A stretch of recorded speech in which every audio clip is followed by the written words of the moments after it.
Hello Ram Ram dear students. Welcome to urgent official.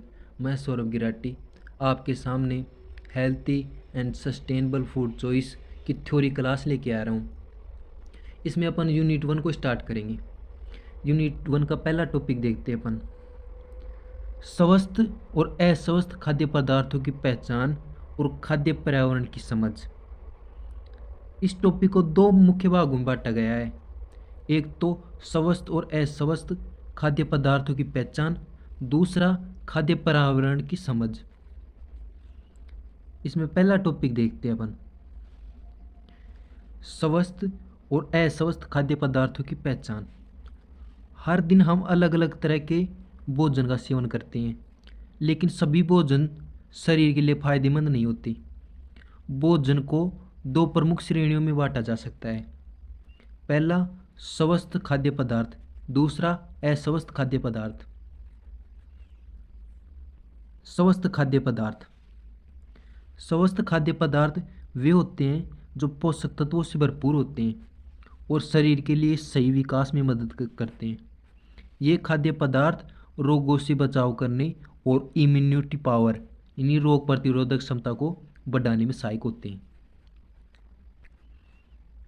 जिन विद्यार्थियों ने agriculture technology की थ्योरी क्लास देखी थी उनको बहुत लाभ हुआ होगा, क्योंकि जो क्वेश्चन आए थे 13 क्वेश्चन आए थे, मतलब 13 क्वेश्चन आए थे, उनमें से तो 9 क्वेश्चन तो हमारी थ्योरी क्लासेस से आ गए थे। हालांकि मेरे को भी कन्फ्यूज रहा कि एमसीक्यू क्वेश्चन आएंगे या थ्योरी क्लासेस जाएंगी। पत्सु के द्वारा स्पष्ट निर्देश नहीं था, और जो ये मार्केट में सीरीज आ रही थी ये भी एमसीक्यू बेस्ड थी, इसलिए मैंने एमसीक्यू पर ज़्यादा जोर दिया। थ्योरी क्लास भी करवाई मैंने, पर वो बहुत कम करवाई, और उन्हीं क्लासेस से 9 क्वेश्चन आ गए। 13 क्वेश्चन में से 9 क्वेश्चन आना एक बहुत बड़ी बात है। मतलब पूरा पेपर कवर हो गया, हर यूनिट से एक क्वेश्चन बन रहा था अपना। यानी कि यूनिट 4 थी, उसमें 2 क्वेश्चन करने होते हैं, वो 2 क्वेश्चन आ रहे थे अपने, और हर हर यूनिट में से एक एक क्वेश्चन आ रहा था, जो 10-10 मार्क के क्वेश्चन होते हैं, और 2-2 नंबर वालों में से भी अधिकतर आ रहे थे अपने। मतलब पूरा पेपर कवर किया अपन ने थ्योरी क्लासेस में।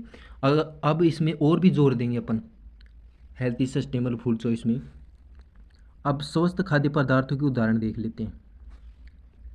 फल और सब्जियां, कौन कौन से फल सब्जियां स्वस्थ होती हैं स्वास्थ्य के लिए?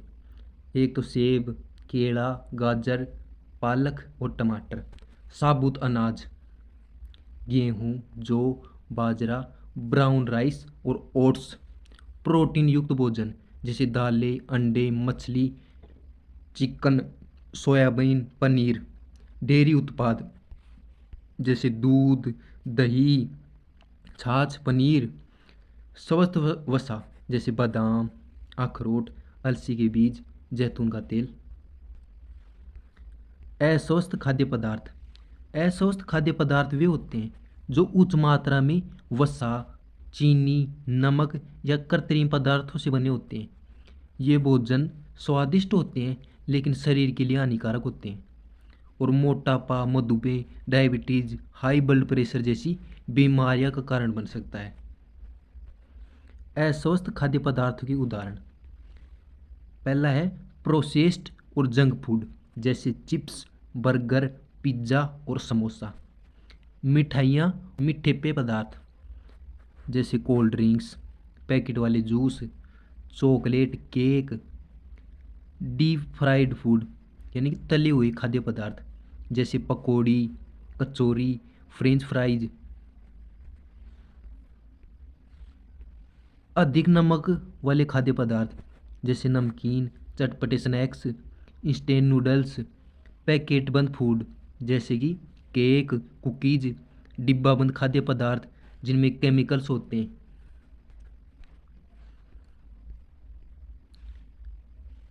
खाद्य पर्यावरण की समझ, खाद्य पर्यावरण का मतलब यह है कि हमारे आसपास कौन कौन से खाद्य पदार्थ उपलब्ध हैं और उनका चुनाव हम कैसे कर सकते हैं, और ये खाद्य विकल्प हमारी सेहत को कैसे प्रभावित करते हैं। खाद्य पर्यावरण के प्रकार, पहला है घर का खाद्य पर्यावरण, होम फूड इन्वायरमेंट। घर में उपलब्ध भोजन हमारे शरीर की आदतों को प्रभावित करता है। अगर घर में फल सब्जियां और स्वस्थ अनाज रखे जाएं तो हम स्वस्थ खाने की आदत डाल सकते हैं। अगर घर में प्रोसेस्ड फूड जैसी मैगी, चिप्स, कोल्ड ड्रिंक्स ज़्यादा हो तो हम अस्वस्थ खाने की ओर आकर्षित होते हैं। शहरों में तो मैगी, चिप्स ये खाते हैं, दूध, दही, घी, चूरमा खाते हैं अपने गांव में देसी लोग, इसलिए उनमें ताकत भी होती है। शहर वाले तो मैगी खा खा के कमज़ोर हो रहे हैं। स्कूल कॉलेज का खाद्य पर्यावरण। स्कूल और कॉलेज की कैंटीन में उपलब्ध भोजन हमारे खान पान को प्रभावित करता है। अगर कैंटीन में पोषण युक्त भोजन जैसे सलाद, दाल, चावल, फल मिलता है तो छात्र स्वस्थ आहार चुन सकते हैं। अगर कैंटीन में मुख्य रूप से समोसा, नूडल्स, पैकेज स्नैक्स मिलते हैं तो छात्र जंक फूड की ओर आकर्षित हो सकते हैं, उनकी आदत डाल सकते हैं, बाद में उन्हें यही चीज़ें अच्छी लगेंगी। बाजार और बाहरी खाद्य पर्यावरण यानी market and outside food environment. सड़क किनारे में मिलने वाले खाद्य पदार्थ जैसे फास्ट फूड, तले हुए व्यंजन, स्ट्रीट फूड ज़्यादातर अस्वस्थ होते हैं। मॉल और बड़े स्टोर्स में कई तरह के खाने के विकल्प होते हैं जिनमें हेल्थी और अनहेल्थी दोनों शामिल होते हैं। भोजन का चयन इस पर निर्भर करता है कि लोगों की जागरूकता और आय का स्तर कैसा है। डिजिटल और विज्ञापन पर आधारित खाद्य पर्यावरण। सोशल मीडिया, टीवी और इंटरनेट पर दिखाए गए विज्ञापन हमारे भोजन की पसंद को प्रभावित करते हैं। कई बार जंक फूड कंपनियां आकर्षक विज्ञापनों के जरिए बच्चों और युवाओं को अपने उत्पादों की ओर आकर्षित करते हैं। स्वस्थ खान पान को बढ़ावा देने के लिए सरकार हेल्दी फूड प्रमोशन अभियान चला सकती है। निष्कर्ष, कंक्लूजन, यानी इस चीज़ का निष्कर्ष क्या निकला। स्वस्थ भोजन का चयन करने में शरीर को आवश्यक पोषक तत्व मिलते हैं और बीमारियों से बचाव होता है। अस्वस्थ भोजन के अधिक सेवन से मोटापा, डायबिटीज और अन्य स्वास्थ्य समस्याएं उत्पन्न होती हैं। खाद्य पर्यावरण हमारे खाने की आदतों को बहुत प्रभावित करता है, इसलिए हमें जागरूक रहकर सही भोजन का चयन करना चाहिए। कैसे करें भोजन का चयन, इन भोजन का चयन कैसे कर सकते हैं हम। भोजन में ताज़े फल, सब्जियां, साबुत अनाज और प्रोटीन शामिल कर सकते हैं। जंक फूड, मीठे पेय पदार्थ और प्रोसेस्ड फूड से बचें। घर में स्वस्थ भोजन की उपलब्धता को बढ़ाएं और अस्वस्थ भोजन की मात्रा को कम करें। स्कूल, कॉलेज, ऑफिस में पौष्टिक खाद्य पदार्थों को बढ़ावा दें।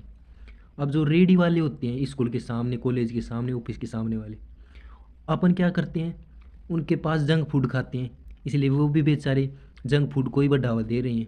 अगर अपन देसी खाना खाएं तो वो भी भाई देसी खाने को ही बढ़ावा देंगे, उनकी रेडी लगाएंगे।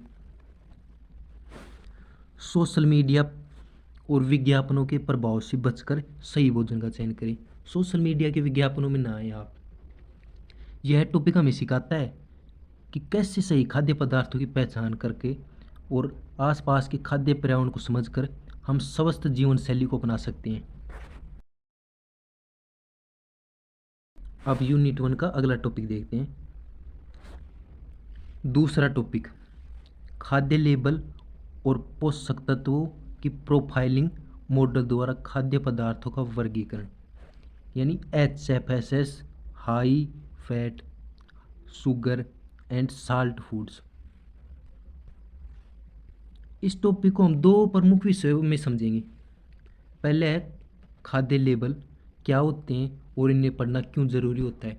दूसरा अपन देखेंगे HFS यानी high fat, sugar and salt खाद्य पदार्थों का वर्गीकरण और इनका प्रभाव क्या पड़ता है हमारे शरीर पर। पहला है खाद्य लेबल क्या होते हैं, यानी फूड लेबल्स क्या होते हैं। खाद्य लेबल किसी भी पैक किए गए खाद्य उत्पाद की जानकारी देने वाला एक विवरण होता है जो हमें यह बताता है कि कौन कौन से पोषक तत्व हैं और वह हमारे शरीर के लिए कैसा है। खाद्य लेबल पढ़ने में मुख्य घटक पहली है सामग्री। खाद्य लेबल होता है, उसमें कौन कौन सी चीज़ें डाली जाती हैं, उसके मुख्य घटक कौन कौन से होते हैं। तो पहला है सामग्री। इसमें बताया जाता है कि उत्पाद में कौन कौन सी चीज़ें डाली गई हैं। पहली सामग्री की मात्रा सबसे ज़्यादा होती है, इसलिए यदि पहले नंबर पर चीनी, तेल या नमक लिखा हो तो वह उत्पाद अस्वस्थ हो सकता है। यानी खाद्य लेबल किसी खाद्य पदार्थ का एक विवरण होता है, जिसमें पहली लिस्ट होती है सामग्री की। जो सामग्री उस खाद्य पदार्थ में सबसे ज़्यादा होती है वो सबसे ऊपर होती है। अगर सबसे ऊपर चीनी, तेल या नमक हो तो वो हमारे शरीर के लिए घातक साबित हो सकता है, वो अस्वस्थ भोजन में आता है। दूसरा है ऊर्जा मूल्य, यानी कि एनर्जी वैल्यू। इसे कैलोरी में मापा जाता है। अधिक कैलोरी वाले उत्पाद का अधिक सेवन मोटापे और अन्य बीमारियों का कारण बन सकता है। मुख्य पोषक तत्व,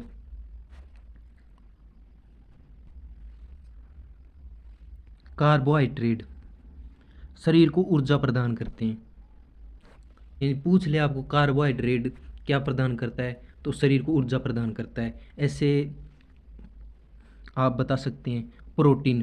प्रोटीन मांसपेशियों और कोशिकाओं के निर्माण में सहायक होता है। वसा क्या कार्य करती है, तो शरीर के लिए आवश्यक होते हैं, लेकिन अधिक मात्रा में सेवन करने से ये नुकसानदायी हो सकते हैं। फाइबर क्या होते हैं, फाइबर पाचन तंत्र को स्वस्थ रखते हैं। फाइबर के सेवन से आप अपने पाचन तंत्र को स्वस्थ रख सकते हैं। विटामिन और खनिज, इनसे क्या होता है, शरीर की रोग प्रतिरोधक क्षमता यानी इम्यूनिटी पावर बढ़ती है। चीनी की मात्रा, खाद्य उत्पाद में चीनी की मात्रा ज़्यादा होना उसे अस्वस्थ बनाता है। चीनी से जुड़े खाद्य पदार्थ जिनमें चीनी ज़्यादा होती है वो शरीर के लिए नुकसानदायी होते हैं। अब ये छुपी हुई शक्कर, यानी कि आपको चीनी का नाम बदल के उसमें लिख दिया जाता है और आप उसे पहचान ही नहीं पाते कि उसमें चीनी है या नहीं है, कितनी मात्रा है। तो चीनी को किस नाम से लिख दिया जाता है, तो वो सुक्रोज लिख देते हैं, फ्रक्टोज लिख देते हैं, कोरोन सिरोप लिख देते हैं, माल्टोज लिख देते हैं। अब है नमक। अधिक नमक वाले उत्पाद ब्लड प्रेशर बढ़ा सकते हैं। रोजाना 2300 मिलीग्राम यानी कि लगभग 1 चम्मच नमक से अधिक नमक लेना हानिकारक हो सकता है। यानी 1 चम्मच से ज़्यादा आपको नमक नहीं खाना चाहिए। वसा की मात्रा, पहली है संतृप्त वसा। अधिक मात्रा में होने से हृदय रोग का खतरा बढ़ता है। संतृप्त वसा में कौन सी चीज़ें आती हैं, यानी कि देसी जो घी होता है वो संतृप्त वसा में आता है। दूसरा है ट्रांस फैट, ये पूरी तरह से हानिकारक होते हैं और इनसे बचना चाहिए। ये वो फैक्ट होते हैं, जैसे ये वो तेल होते हैं जो कढ़ाइयों को बार बार में कढ़ाई में तेल डाल लिया जाता है, बाद में उसमें पूड़ियाँ या पकौड़ियाँ बनाई जाती हैं, बार बार बनाई जाती हैं, वो तेल ख़राब हो जाता है, वो ट्रांस फैट में आ जाता है। अब तीसरी है अच्छी वसा, जैसे जैतून का तेल, मूंगफली का तेल, जो सेहत के लिए फ़ायदेमंद होते हैं। आप समझ गए होंगे, इसमें तो उदाहरण भी दिया है। सातवां है संदेहास्पद यौगिक। पैकेज फूड में कई बार रंग, कृत्रिम मिठास, प्रिजर्वेटिव्स डाले जाते हैं जो शरीर के लिए हानिकारक हो सकते हैं, यानी केमिकल डाले जाते हैं। अब अपना दूसरा है HFSS, खाद्य पदार्थों का वर्गीकरण, high fat, sugar and salt food classification.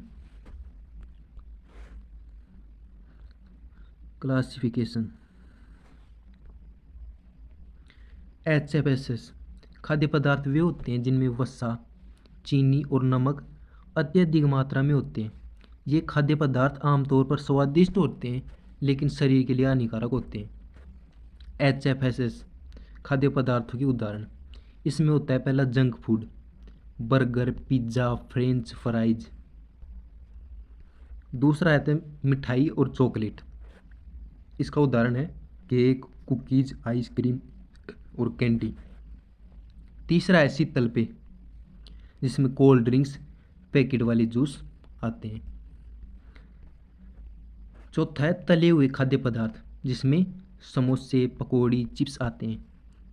पांचवा है डिब्बाबंद और प्रोसेस्ड फूड, जिसमें इंस्टेंट नूडल्स, बिस्किट और नमकीन आते हैं। अब यहाँ है खाद्य पदार्थों के प्रभाव। इसमें इस साइड अपन खाद्य पदार्थ के प्रभाव देखेंगे और इस साइड इनका विवरण देखेंगे। पहला, मोटापा क्यों होता है। HFSS खाद्य पदार्थों में अधिक कैलोरी होती है जिससे वजन बढ़ता है, यानी फैट के कारण मोटापा बढ़ता है।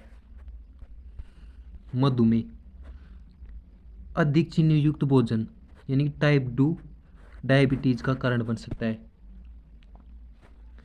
हृदय रोग, अधिक नमक और वसा ब्लड प्रेशर और हृदय की समस्याएं बढ़ा सकती हैं।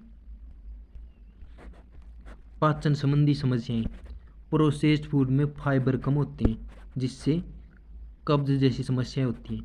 यानी फाइबर क्या काम करते हैं, पाचन को मजबूत करते हैं। अगर प्रोसेस्ड फूड में पाचन के लिए फाइबर ही नहीं होगा तो वो पाचन के लिए हानिकारक होगा, उसके लिए समस्याएं उत्पन्न करेगा। अब है मानसिक प्रभाव। अधिक जंक फूड खाने से मानसिक थकान आती है, एकाग्रता में कमी आती है, अवसाद हो जाता है। शहरी बच्चे जंक फूड का सेवन करते हैं, थकान होने लगती है, और या तो वो तो सोते रहते हैं या फिर शरीर में एनर्जी नहीं रहती तो वैसे घूम भी नहीं पाते वो। HFS खाद्य पदार्थों के बचाव, यानी कि इनसे कैसे बच सकते हैं अपन। खाने से पहले खाद्य लेवल पढ़ें और पोषक तत्वों की जांच करें। आज के बाद अगर आप कोई भी चीज़ पैकेट बंद खाते हैं तो उसका खाद्य लेवल देखें, उसमें सबसे पहले कौन कौन सी सामग्री है। जो सामग्री सबसे पहले है यानी कि वो सबसे ज़्यादा भी है। अगर उनमें नमक, वसा और चीनी शामिल है तो उससे बचें, उसका सेवन न करें आप। जंक फूड की जगह फल सब्जियां, साबुत अनाज को प्राथमिकता दें। घर का बना हुआ खाना ज़्यादा खाएं, पैकेज फूड से बचें। चीनी और नमक की मात्रा को सीमित करें। प्राकृतिक जूस और पानी पिएं। जागरूकता बढ़ाने के लिए HFSS खाद्य पदार्थों पर सरकारी नियमों और टैक्स का समर्थन करें।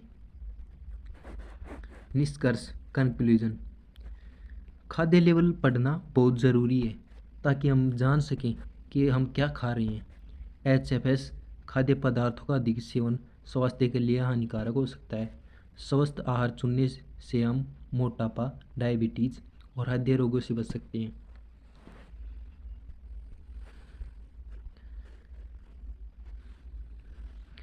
स्वस्थ जीवन शैली अपनाने के लिए हमें ताज़े और पौष्टिक भोजन को बढ़ाना चाहिए।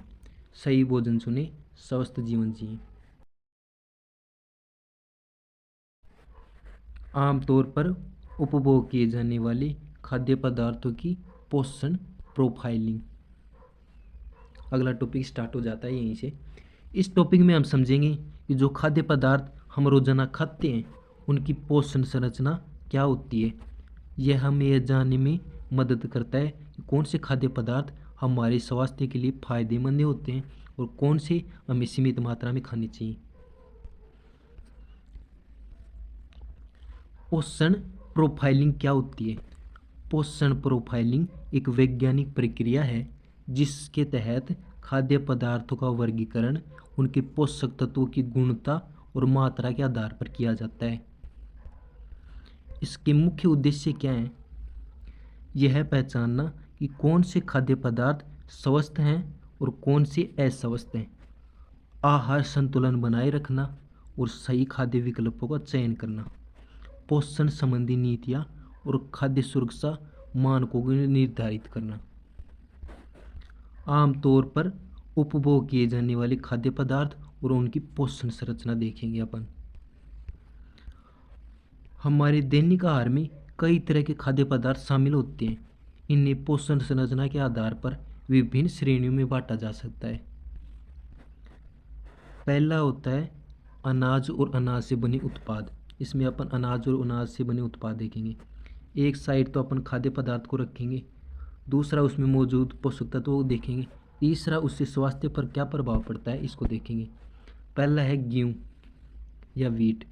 कार्बोहाइड्रेट, फाइबर, प्रोटीन और विटामिन बी प्राप्त होता है, ऊर्जा प्रदान करते हैं और इससे फाइबर प्रदान होता है, आपको फाइबर प्राप्त होता है जो पाचन में मदद करता है। अब चावल देखते हैं। चावल यानी राइस, कार्बोहाइड्रेट, विटामिन B1 और आयरन प्रदान होता है, ऊर्जा का स्रोत है, लेकिन सफ़ेद चावल से कम ऊर्जा प्राप्त होती है। फाइबर इनमें कम होता है। मक्का देख लेते हैं। मक्का कार्बोहाइड्रेट, फाइबर और विटामिन सी प्राप्त होती है। एंटीऑक्सीडेंट से भरपूर होते हैं, पाचन के लिए अच्छे होते हैं। मक्का का सेवन पाचन के लिए अच्छा होता है। दाल और फलियां देख लेते हैं। वही एक साइड खाद्य पदार्थ होगा, दूसरी साइड उसमें पोषक तत्व होंगे, तीसरी साइड में उसका स्वास्थ्य पर क्या प्रभाव पड़ता है ये होगा। पहला है अरहर या तुअर की दाल। इससे प्रोटीन, फाइबर और आयरन प्राप्त होता है। मांसपेशियों के विकास और पाचन में सहायक होते हैं। अब मूंग की दाल देख लेते हैं। मूंग की दाल प्रोटीन, फाइबर और विटामिन बी तो में प्राप्त होता है और आसानी से पचने वाली होती है। कम वसा वाली दाल होती है। काबुली चना प्रोटीन प्राप्त होता है, फाइबर प्राप्त होता है और आयरन प्राप्त होता है। और शरीर पर क्या असर होता है? वजन नियंत्रित करने और हृदय स्वास्थ्य के लिए फायदेमंद होती हैं। फल और सब्जियां खाद्य पदार्थ, वही एक साइड में खाद्य पदार्थ, एक साइड में उससे प्राप्त होने वाले पोषक तत्व, एक साइड में स्वास्थ्य पर प्रभाव। पहला है केला। केला से कार्बोहाइड्रेट, पोटेशियम, विटामिन B6, यह ऊर्जा का स्रोत है। खाद्य पर्यावरण का विश्लेषण, घर और कॉलेज के आसपास उपलब्ध खाद्य पदार्थों का नक्शा तैयार करना। इस टॉपिक में हम समझेंगे कि खाद्य पर्यावरण यानी फूड इन्वायरमेंट का विश्लेषण क्यों आवश्यक है, यह हमारे खान पान की आदतों को कैसे प्रभावित करता है। घर या कॉलेज के आसपास मिलने वाले खाद्य पदार्थों का नक्शा कैसे तैयार कर सकते हैं। खाद्य पर्यावरण क्या होते हैं? खाद्य पर्यावरण से तात्पर्य उस भौतिक, सामाजिक और आर्थिक वातावरण से है जो हमारी खान पान की आदतों और आहार विकल्पों को प्रभावित करता है। इसमें शामिल कौन कौन सी चीज़ें हैं? तो घर और कॉलेज के आसपास उपलब्ध खाद्य प्रतिष्ठान, स्थानीय बाजार, किराना स्टोर, सुपरमार्केट में मिलने वाले खाद्य पदार्थ, ऑनलाइन फूड डिलीवरी की सेवाएं और विज्ञापन। दूसरा है खाद्य पर्यावरण का विश्लेषण क्यों आवश्यक है। स्वस्थ और अस्वस्थ खाद्य पदार्थों की पहचान के लिए, कौन सा खाद्य पदार्थ स्वास्थ्य के लिए लाभकारी है और कौन सा नुकसानदायी है, इसकी पहचान के लिए।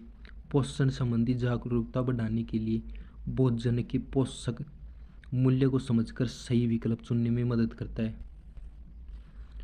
बेहतर खाद्य नीति बनाने के लिए कॉलेज, कैंटीन या घर के आसपास हेल्दी फूड के विकल्प को बढ़ाया जा सके।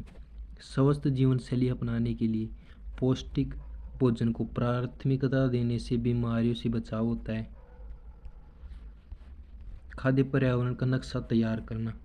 खाद्य पर्यावरण का नक्शा बनाने का मुख्य उद्देश्य यह है कि हमारे आसपास कौन कौन से खाद्य पदार्थ विकल्प उपलब्ध हैं और वे कितने पोषक हैं, स्वास्थ्य पर क्या क्या असर डाल सकते हैं, वो हमारे लिए अच्छे हैं या नहीं है।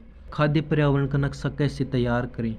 पहला है घर और कॉलेज के आसपास उपलब्ध खाद्य प्रतिष्ठानों की सूची बनाएं, जिनमें रेस्तरां, होटल, ढाबे, स्ट्रीट फूड स्टॉल, कैंटीन और हॉस्टल मेस हो सकते हैं, किराना स्टोर हो सकती है, सुपरमार्केट हो सकते हैं। दूसरा है स्वस्थ और अस्वस्थ खाद्य पदार्थों की पहचान करना।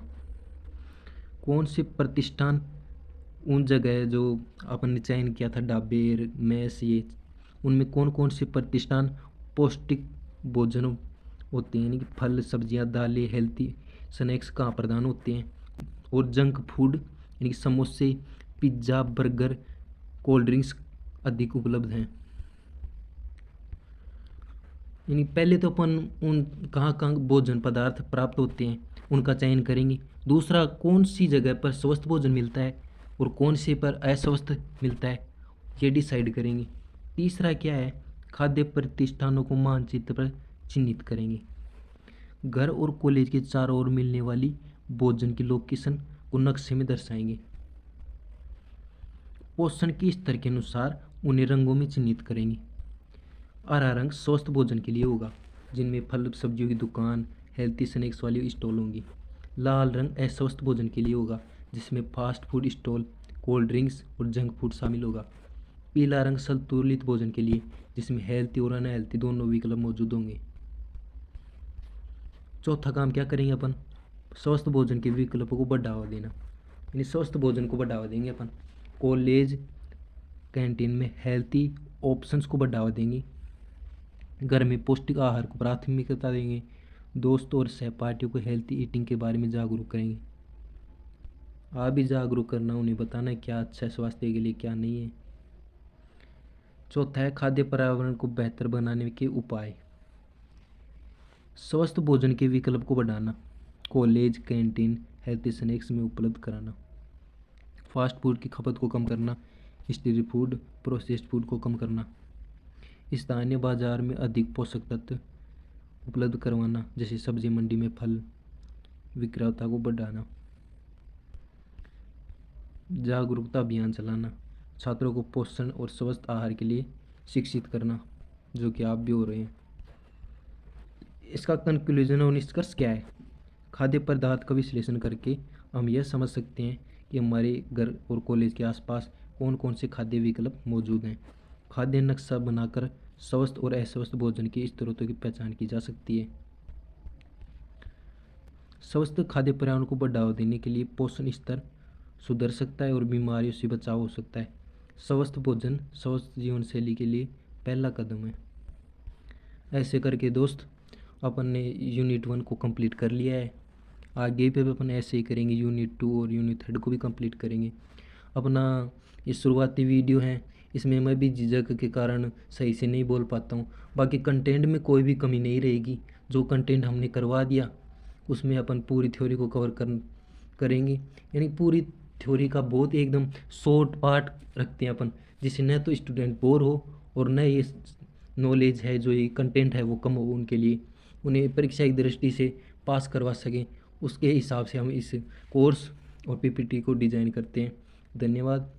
ये पीडीएफ आपको टेलीग्राम चैनल पर मिल जाएगी। चैनल को सब्सक्राइब करना, वीडियो को लाइक करना, अगर कोई दिक्कत हो कमेंट कर देना और अपना प्यार बनाए रखना। कमेंट के माध्यम से मुझे वो मोटिवेट करते रहना। अब यूनिट 2 को स्टार्ट करेंगे। इसका पहला टॉपिक देखेंगे, खाद्य भाग के आकार और पोषक घनत्व की समझ।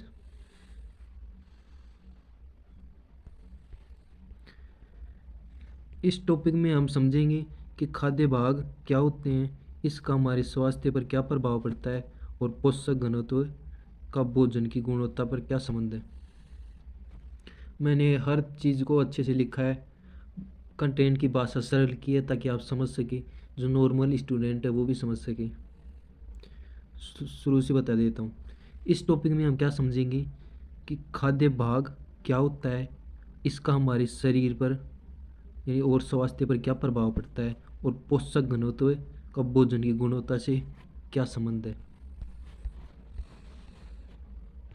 खाद्य भाग के आकार, ये तो दोबारा रिपीट हो गया। खाद्य भाग का आकार क्या होता है? खाद्य भाग का आकार उस मात्रा को दर्शाता है जो हम एक बार में खाते हैं। यह व्यक्ति की ज़रूरत, उम्र, शारीरिक गतिविधि और स्वास्थ्य स्थिति के अनुसार अलग अलग हो सकता है। इसके लिए मुख्य सत्य या मुख्य बातें क्या हैं? तो भोजन की मात्रा को संतुलित बनाए रखना, अधिक खाने से मोटापा हो सकता है और अन्य स्वास्थ्य संबंधी समस्याएं हो सकती हैं। बहुत कम खाने से शरीर को जरूरी पोषक तत्व की प्राप्ति नहीं होती। उदाहरण देख लेते हैं। भोजन का प्रकार और आदर्श भाग, यानी कितना खाना चाहिए। चावल कितना खाना चाहिए? 1 कप या 200 ग्राम। रोटी कितनी खानी चाहिए? 1 से 2 रोटी या 30 से 50 ग्राम। दाल कितनी खानी चाहिए? 1 कटोरी खानी चाहिए, 150 से 200 मिलीलीटर। सब्जी कितनी खानी चाहिए? 1 कटोरी खानी चाहिए, 100 से 150 ग्राम। फल कितना खाना चाहिए? एक मध्यम आकार का फल, सेब या केला। खाद्य भाग के आकार का स्वास्थ्य पर प्रभाव। अधिक भाग खाने के नुकसान।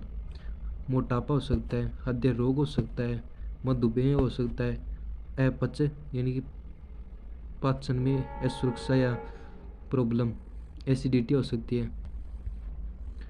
कम भाग खाने के नुकसान, पोषक तत्वों की कमी हो सकती है, कमजोरी थकान हो सकती है, इम्यूनिटी सिस्टम यानी रोग प्रतिरोधक क्षमता कमजोर हो सकती है। संतुलित भाग खाने के लाभ, संतुलित भाग खाने के लाभ, स्वस्थ वजन बनाए रखना, ऊर्जा स्तर का अच्छा होना, बीमारियों से खतरा कम होना। पोषक घनत्व क्या होता है? पोषक घनत्व का अर्थ किसी भोजन में प्रति ग्राम या प्रति 100 ग्राम या प्रति 100 कैलोरी में कितने पोषक तत्व मौजूद हैं इसकी मात्रा होती है। उच्च पोषक घनत्व वाले खाद्य पदार्थ, फल और सब्जियां कौन कौन सी? सेब, गाजर, पालक। साबुत अनाज, ब्राउन राइस, जौ, ओट्स। प्रोटीन युक्त आहार जैसे दालें, अंडे और मछली। डेयरी उत्पाद जिसमें दूध, दही, पनीर। कम पोषक घनत्व वाले खाद्य पदार्थ जिनमें junk food, pizza, burger, chips. मीठे पेय पदार्थ जैसे कोल्ड ड्रिंक्स, पैकेट जूस। तले हुए खाद्य पदार्थ जैसे समोसे, पकौड़ी। संतुलित भोजन के लिए भाग का नियंत्रण कैसे करें? छोटी प्लेट और कटोरी का उपयोग करें, इससे कम मात्रा में भोजन लेने की आदत बनती है। धीरे धीरे खाएं और चबाएं, इससे पेट भरने का एहसास जल्दी होगा और ओवर ईटिंग नहीं होगी, यानी कि ओवर ईटिंग से बचेंगे आप। भोजन में फाइबर शामिल करें, फाइबर से भरपूर भोजन खाएं जिनमें फाइबर किन किन में होता है? सलाद में, फल में, दालों में। जल तृप्ति खाएं, प्री प्लेटिंग करें, पहले से तय मात्रा में खाना निकालें ताकि ज़्यादा खाने से बचा जा सके। निष्कर्ष या कंक्लूजन, खाद्य भाग का आकार और पोषक घनत्व दोनों मिलकर हमारी सेहत को प्रभावित करते हैं। हमें अधिक पोषक तत्वों वाले खाद्य पदार्थ को प्राथमिकता देनी चाहिए और भाग नियंत्रण का पालन करना चाहिए। संतुलित भोजन और सही भाग आकार से हम एक स्वस्थ जीवन शैली अपना सकते हैं। सही मात्रा में सही भोजन स्वस्थ जीवन की कुंजी है, यानी सही मात्रा में खाना और स्वस्थ भोजन खाना, यही हमारे जीवन की कुंजी है। भाग नियंत्रण का सिद्धांत और उसका महत्व क्या है? ये भाग नियंत्रण का सिद्धांत क्या है? भाग नियंत्रण एक ऐसी रणनीति है जो हमें सही मात्रा में भोजन लेने और अधिक या कम खाने से बचने में मदद करती है। यह स्वस्थ जीवन शैली बनाए रखने और पोषण संबंधी बीमारियों से बचने के लिए महत्वपूर्ण है। भाग नियंत्रण का सिद्धांत, भाग नियंत्रण का सिद्धांत इस विचार पर आधारित है कि भोजन की सही मात्रा का सेवन किया जाए ताकि शरीर को आवश्यक पोषक तत्व मिले, लेकिन अतिरिक्त कैलोरी का सेवन न हो। न तो ज़्यादा कम खाएं न ज़्यादा खाएं। भाग नियंत्रण के मुख्य सिद्धांत, संतुलित बनाए रखना यानी संतुलन बनाना, हर पोषक तत्व को उचित मात्रा में शामिल करें। नियंत्रित मात्रा में भोजन लेना, ज़रूरत से ज़्यादा या कम न खाएं। भूख और तृप्ति पर ध्यान रखना, कब खाना चाहिए? जब भूख लगे, यानी सच में भूख लगे तभी खाना खाना चाहिए, और रुकना कब चाहिए? जब पेट भर जाए। छोटी प्लेट और कटोरी का उपयोग करें, इससे भोजन का हिस्सा बड़ा नहीं दिखता और अधिक खाने से बचाव होता है। यानी पास ला के रख देखो तो खाएगा बंदा यार, जीभ तो ललचाएगी उसकी। भोजन को मापना और नियंत्रित करना, भोजन की मात्रा को कप, चम्मच या हाथ के आकार से मापा जा सकता है। धीरे धीरे और अच्छे से चबाकर खाएं, इससे दिमाग को संकेत मिलता है कि पेट भर गया। दिमाग को उल्लू बना दे, पेट भर जाएगा। धीरे धीरे खाएं, चबा चबा के खाएं। भाग नियंत्रण का महत्व, स्वास्थ्य बनाए रखने में सहायक, वजन संतुलित रखता है, मोटापा नहीं बढ़ता, यानी वजन को संतुलित रखता है, मोटापा नहीं बढ़ने देता।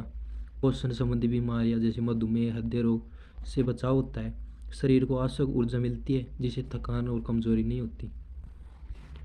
पाचन तंत्र के लिए फायदेमंद होता है, सही मात्रा में खाने से पाचन सही होता है और एसिडिटी, गैस की समस्या नहीं होती। भोजन को बेहतर तरीके से पचाने के लिए शरीर को पर्याप्त समय मिल पाता है। कैलोरी नियंत्रण में मदद करता है, ज़रूरत से ज़्यादा कैलोरी लेने से बचता है जिससे फैट कम होता है। यानी फैट जमा नहीं होता। सही मात्रा में भोजन खाने से शरीर को ऊर्जा मिलती है, लेकिन अतिरिक्त वसा नहीं बढ़ती। भोजन की गुणवत्ता में सुधार होता है। जब हम नियंत्रण का पालन करते हैं तो पौष्टिक और आवश्यक भोजन को प्राथमिकता देते हैं। इससे प्रोसेस्ड फूड और जंक फूड का सेवन कम होता है। भाग नियंत्रण को अपनाने के आसान तरीके। छोटी प्लेट का इस्तेमाल करें, इससे भोजन अधिक दिखता है और जो मनोविज्ञान के रूप में संतुष्टि प्रदान करता है। भोजन को माप कर खाएं। भोजन को सही मात्रा में जानने के लिए मापने वाले कप, चम्मच या हाथ का उपयोग करें। धीरे धीरे और ध्यान से खाएं। खाने को अच्छी तरीके से चबाएं और बीच में रुककर अपने पेट को संतुष्टि का एहसास करवाएं। यानी धीरे धीरे खाएं। जब दिमाग बेवकूफ़ बन जाए तब अपना आप ही पेट भर जाएगा, आपको एहसास हो जाएगा कि यार बहुत ज़्यादा खा लिया। प्री प्लेटिंग का उपयोग करें। खाने से पहले एक निश्चित मात्रा में भोजन निकाल लें ताकि अनावश्यक रूप से ज़्यादा न खाएं। सामने कम ही भोजन रखें, क्योंकि ज़्यादा भोजन रखेंगे तो आप उनको खा जाएंगे और ईटिंग हो जाएगी आपकी। फाइबर युक्त आहार को प्राथमिकता दें, इससे पेट जल्दी भरता है और अधिक खाने की इच्छा कम होती है। फाइबर युक्त भोजन खाएं, सलाद को और फल सब्जियों को बढ़ावा दें, इससे पेट भर जाएगा और ओवर ईटिंग से बच सकते हैं आप। तरल पदार्थों का सही उपयोग करें। भोजन से पहले पानी पीने से पेट भरा हुआ महसूस होता है, जिससे ओवर ईटिंग से बचाव हो सकता है। भाग नियंत्रण और पोषक घनत्व का संबंध। उच्च पोषक घनत्व वाले खाद्य पदार्थों को कम मात्रा में खाने से आवश्यक पोषक तत्व मिलते हैं। कम पोषण घनत्व वाले खाद्य पदार्थ जैसे जंक फूड अधिक मात्रा में खाने पर आवश्यक पोषक तत्व नहीं मिलते। भाग नियंत्रण अपनाकर हम संतुलित आहार प्राप्त कर सकते हैं और पोषक की गुणवत्ता बढ़ा सकते हैं। निष्कर्ष या कंक्लूजन। भाग नियंत्रण का सिद्धांत यह सिखाता है कि हमें भोजन की मात्रा को संतुलित तरीके से लेना चाहिए ताकि शरीर को आवश्यक पोषक तत्व मिल सके, अतिरिक्त कैलोरी से बचा जा सके। सही भाग नियंत्रण अपनाने से वजन नियंत्रण, पाचन स्वास्थ्य और बीमारियों से बचाव हो सकता है। सही मात्रा में सही भोजन स्वस्थ जीवन की कुंजी है। पोषण संरचना या डेटाबेसेस का उपयोग करके विभिन्न खाद्य उत्पादों की ऊर्जा और पोषक घनत्व का अनुमान। ये अगला टॉपिक है, ये देख लेते हैं क्या है। पोषण संरचना डेटाबेसेस एक वैज्ञानिक स्रोत होता है जिसमें विभिन्न खाद्य पदार्थों में मौजूद पोषक तत्वों की जानकारी होती है। इसका उपयोग करके हम भोजन की ऊर्जा, कैलोरी और पोषक घनत्व का सही अनुमान लगा सकते हैं।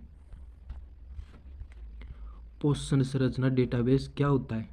यह एक डिजिटल या प्रिंटेड डेटाबेस होता है जिससे विभिन्न खाद्य पदार्थों के पोषण संबंधी विवरण उपलब्ध होते हैं। इसमें शामिल कौन कौन से होते हैं? तो इसमें कैलोरी, प्रोटीन, वसा, कार्बोहाइड्रेट, विटामिन और खनिज, फाइबर और पानी की मात्रा शामिल होती है। उदाहरण के लिए देखें तो कुछ प्रमुख पोषण डेटाबेस स्रोत कौन कौन से हैं?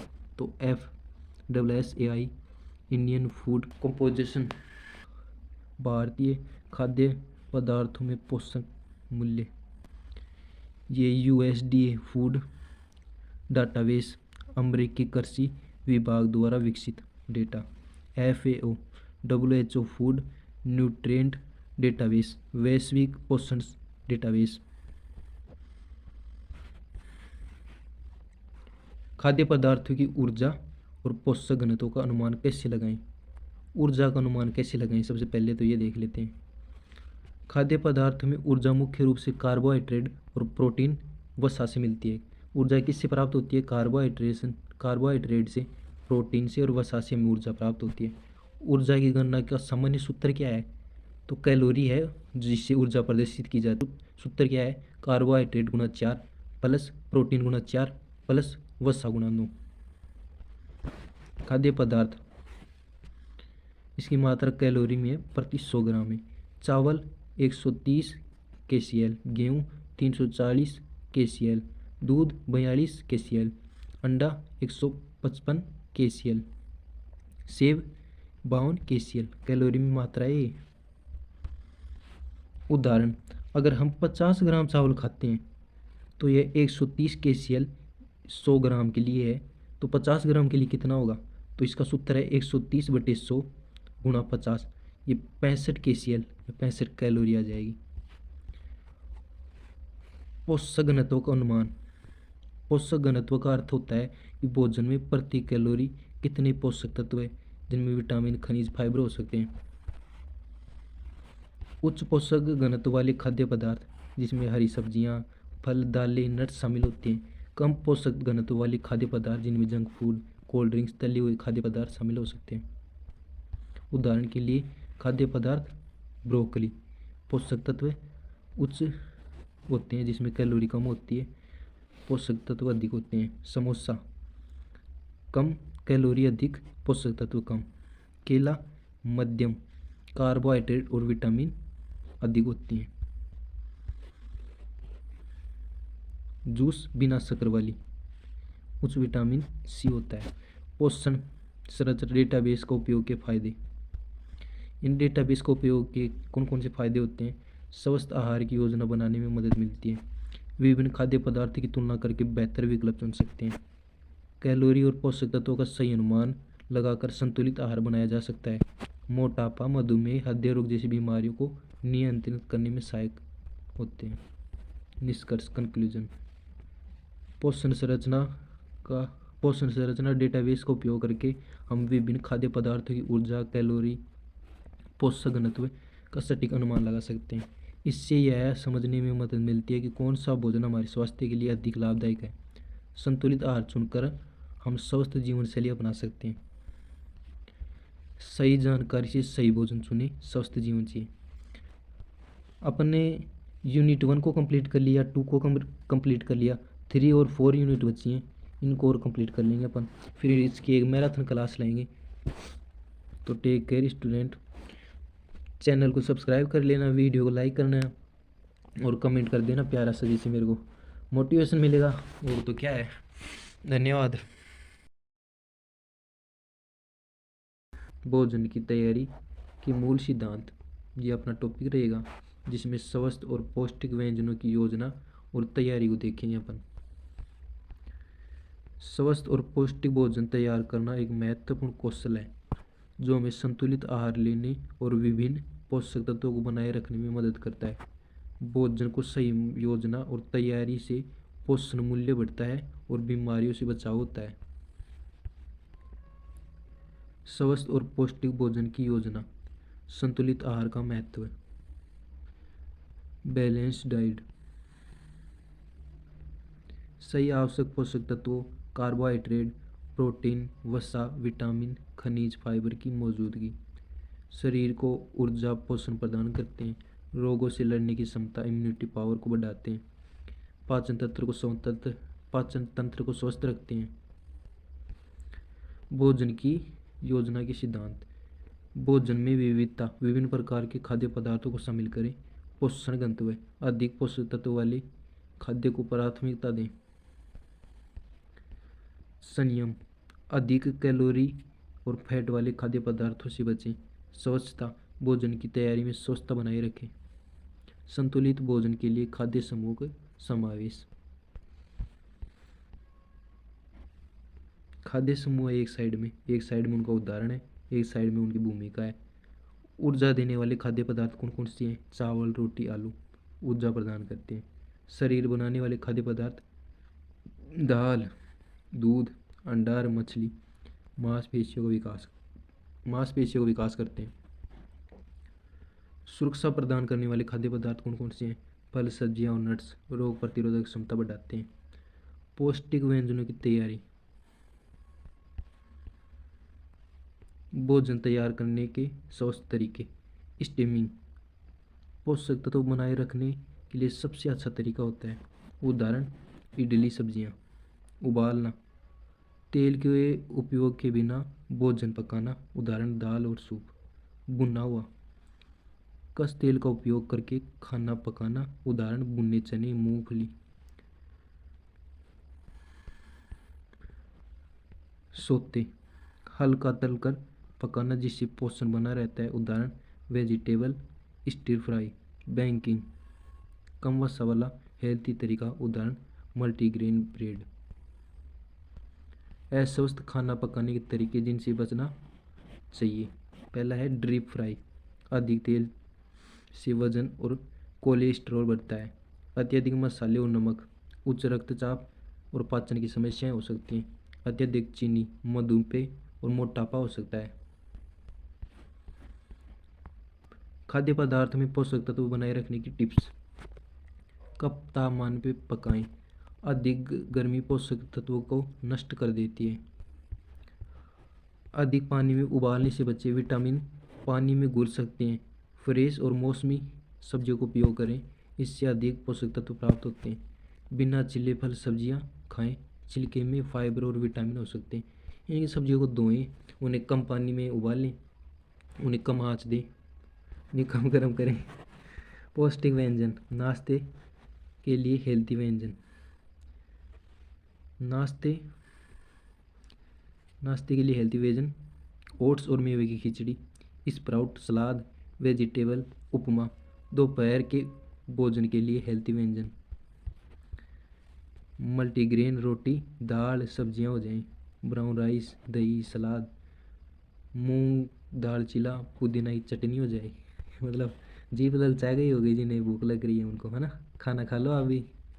रात के भोजन के लिए हेल्दी व्यंजन हल्की दाल खिचड़ी प्लस उसमें छाछ हो जाए, सब्जी भरकर रोटी, लो फैट दही, अरे वाह वाह, पनीर या सोया भुर्जी प्लस चपाती हो जाए। स्नैक्स और पेय पदार्थ मखाना और रोस्टेड, नारियल का पानी, छाछ और लस्सी। यार ये चीज़ बढ़िया है, और तो नकली है। निष्कर्ष कंक्लूजन। स्वस्थ और पौष्टिक भोजन की योजना में हमें संपूर्ण पोषण मिलता है और बीमारियों से बचाव होता है। भोजन तैयार करते समय सही तरीके अपनाएं, भोजन तत्वों का संरक्षण किया जा सकता है। यानी भोजन तैयार करते समय सही तरीके अपनाने से भोजन में पोषक तत्वों की मात्रा को बरकरार रखा जा सकता है, उनका संरक्षण किया जा सकता है। संतुलित आहार और उचित भोजन पद्धति से स्वस्थ जीवन शैली बनाए रखी जा सकती है। स्वस्थ भोजन स्वस्थ जीवन। नाश्ते की योजना और तैयारी, ये अगला टॉपिक स्टार्ट हो जाता है अपना। स्वस्थ नाश्ता दिन की ऊर्जा बनाए रखने और पोषण प्राप्त करने के लिए महत्वपूर्ण होता है। एक अच्छा नाश्ता संतुलित होना चाहिए, जिसमें प्रोटीन, कार्बोहाइड्रेट, फाइबर, विटामिन और मिनरल्स आदि होनी चाहिए। भाई अपना गर्मियों में नाश्ता कौन कौन सा होता है? गर्मियों में तो भाई एक रोटी हो जाए, एक प्याज हो जाए, ऊपर राबड़ी या छाछ हो जाए। ये गर्मियों का नाश्ता है अपना भाई। स्वस्थ नाश्ते की योजना है, इसमें पोषक तत्वों का संतुलन होना चाहिए, जिसमें प्रोटीन, अंकुरित अनाज, पनीर, दही, मूंगफली होनी चाहिए। कार्बोहाइड्रेट, मल्टीग्रेन ब्रेड, ओट्स और फल होनी चाहिए। वसा में क्या क्या होना चाहिए? नट्स, बीज, घी की थोड़ी मात्रा हो सकती है। फाइबर, सब्जियां, फल, साबुत अनाज हो सकते हैं। विटामिन और खनिजों में कौन से हो सकते हैं? मौसमी का फल हो सकता है, सूखे मेवे हो सकते हैं, हरे पत्तेदार सब्जियां हो सकती हैं। स्वस्थ नाश्ते के लिए महत्वपूर्ण सिद्धांत कौन कौन से हैं? कम तेल और कम चीनी वाले व्यंजनों को प्राथमिकता दें। डीप फ्राइड फूड की बजाय भुना हुआ, उबला या ग्रिल किया हुआ खाना खाएं। इन्हें अधिक गर्म ना करें, अधिक पानी में गर्म ना करें। घर का बना हुआ भोजन अधिक स्वास्थ्यवर्धक होता है। फाइबर और प्रोटीन से भरपूर नाश्ता ज़्यादा देर तक पेट भरा रखता है। स्वस्थ नाश्ते की तैयारियाँ। एक तो है झटपट बनने वाले हेल्थी नाश्ते। इसके लिए क्या क्या चाहिए? साबूदाना चाहिए, मूंगफली ले आना और आलू ले आना। साबूदाना भिगोकर सब्जियों के साथ पकाना है, जिससे ऊर्जा और कार्बोहाइड्रेट मिलेगी, ऊर्जा और कार्बोहाइड्रेट प्राप्त होगी। अब लड्डू बना ले, है ना। लड्डू बना ले, इसके लिए बादाम ले आना, अखरोट ले आना और खजूर ले आना। सभी सामग्री को मिलाकर लड्डू बना लेना। नेचुरल शुगर और हेल्थी फैट मिलेगा। बेसन का ढोकला बनाएगा। चलो बेसन का ढोकला बना लेते हैं। इसके लिए बेसन लेना है, दही लेना है, हल्दी लेनी है और इनो लेना है। बेसन के घोल में भाप में पकाएं। हल्का और फाइबर युक्त, ये भोजन हल्का और फाइबर युक्त है। अब सूखे मेवे और बीजों का मिक्सचर। इसके लिए आपको बादाम चाहिएगा, अखरोट चाहिएगा, चिया सीड और अलसी चाहिएगा। सभी को भूनकर मिला लें। हल्दी, फैट और प्रोटीन युक्त भोजन मिलेगा आपको। हल्दी पेय पदार्थ के वैकल्पिक स्रोत, छाछ या लस्सी। आपको बता दूं मैं, मेरा फेवरेट है छाछ या लस्सी। पाचन तंत्र के लिए स्वस्थ होता है और अच्छा होता है। नींबू का पानी, गर्मियों में खूब नींबू का पानी पीते हैं अपन, हाइड्रेशन और विटामिन सी का स्रोत है। गाजर चुकंदर का जूस आयरन और फाइबर से भरपूर होता है। बादाम शेक बिना चीनी वाला, प्रोटीन और हेल्थी फैट युक्त। आप सोच रहे हैं कि बादाम शेक में चीनी नहीं है तो मतलब क्या स्वाद आएगा, है ना। ग्रीन टी या हर्बल टी एंटीऑक्सीडेंट से भरपूर होता है। निष्कर्ष या कंक्लूजन देख लेते हैं। स्वस्थ नाश्ता शरीर को ऊर्जा देने के साथ साथ मेटाबॉलिज्म को दुरुस्त बनाता है। सही नाश्ते की योजना बनाकर हम वजन नियंत्रण और बीमारियों से बचाव कर सकते हैं। हमें जंक फूड की बजाय घर का खाना, कम तेल और पोषण युक्त स्नैक्स को प्राथमिकता देनी चाहिए। सही नाश्ता करें और दिन भर एनर्जेटिक रहें।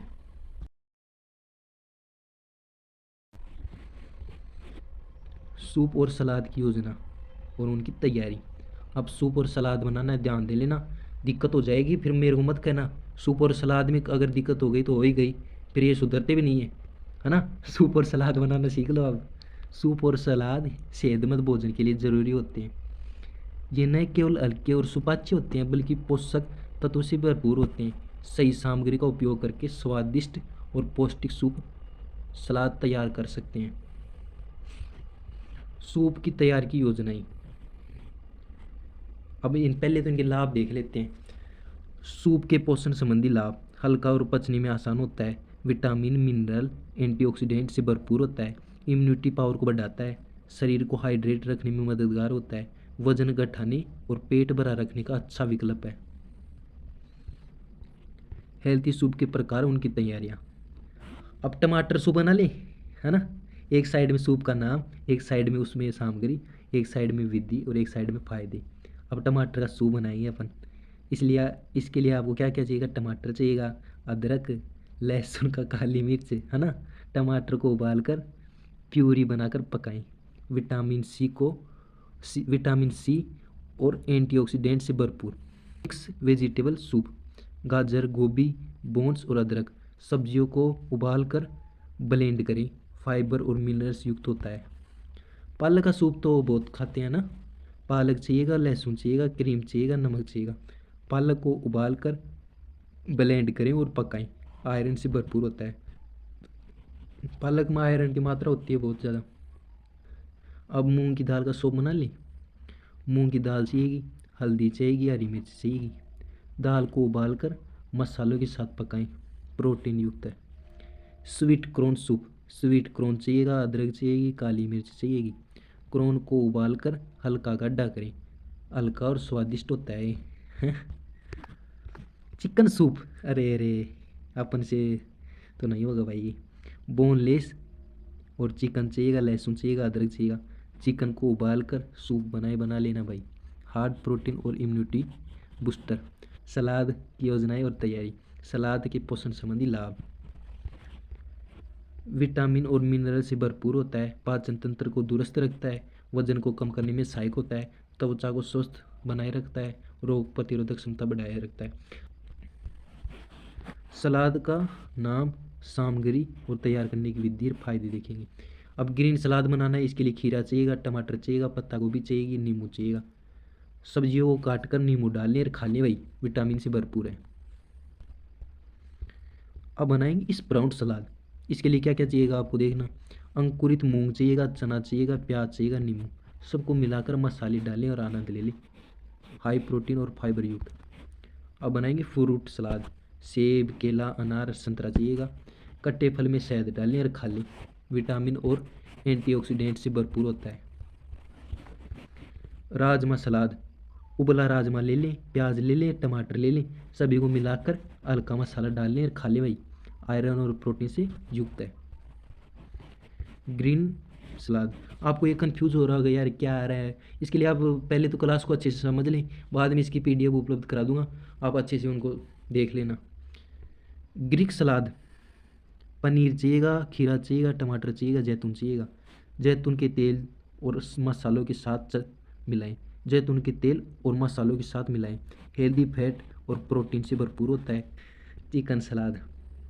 ग्रिल्ड चिकन, पत्तेदार सब्जियां, ओलिव और ऑयल और मसालों के साथ मिलाएं। हाई प्रोटीन और हेल्दी। सूप और सलाद को हेल्दी कैसे बनाएं? कम तेल का उपयोग करें, कम नमक का प्रयोग करें। ड्रेसिंग में जैतून का तेल और दही या नींबू का प्रयोग करें। ताजे और मौसमी फलों व सब्जियों का उपयोग करें। नट्स और बीजों, अलसी, चिया, तिल को सलाद में मिलाएं। सूप में क्रीम की जगह हल्दी, काली मिर्च और अदरक डालें। निष्कर्ष या कंक्लूजन।